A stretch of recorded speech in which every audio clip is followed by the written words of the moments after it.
తెలంగాణలోని బీసీలకు చెప్పారు 1,00,000 కోట్ల బడ్జెట్ అన్నారు, సంవత్సరానికి 20,000 కోట్ల బడ్జెట్ అన్నారు, మొత్తం 5 ఏళ్లలో 1,00,000 కోట్లు అన్నారు. మరి 42% రిజర్వేషన్లు ప్రభుత్వ కాంట్రాక్టులలో, అదేవిధంగా స్థానిక సంస్థల ఎన్నికల్లో, అట్లాగే విద్యలో ఉపాధిలో ఇస్తామన్నారు. ఏ ఒక్కటి ఇవ్వకపోగా ఉన్న రిజర్వేషన్ల శాతాన్ని కూడా ఈ ప్రభుత్వం తగ్గించింది. అందుకే అన్ని సమస్యలు కూడా ఇవాళ కూలంకషంగా మాట్లాడుకున్నాం.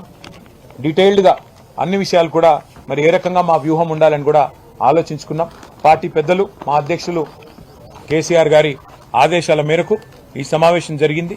మళ్ళీ తప్పకుండా మళ్ళీ సమావేశం కావాలి, రిపీటెడ్గా మాట్లాడుకోవాలి, కౌన్సిల్కి అసెంబ్లీకి మంచి సమన్వయం చేసుకోవాలి. దాంతోపాటు ఇంకా కొన్ని కార్యక్రమాలు కూడా అనుకున్నాం. అవన్నిటి విషయంలో కూడా భవిష్యత్తులో మళ్ళీ పత్రికా సమావేశాల ద్వారా మీకు తెలియజేస్తాం. దయచేసి ప్రభుత్వాన్ని ఎండగట్టే క్రమంలో, ప్రభుత్వాన్ని నిలదీసే క్రమంలో మీడియా ప్రజాస్వామ్యంలో మరి 4వ స్తంభం మీరు. తప్పకుండా మీరు కూడా మీ వంతు పాత్ర పోషించి మాకు సహకరించాలని చెప్పి కూడా విజ్ఞప్తి చేస్తూ, ప్రజల తరఫున మిమ్మల్ని విజ్ఞప్తి చేస్తూ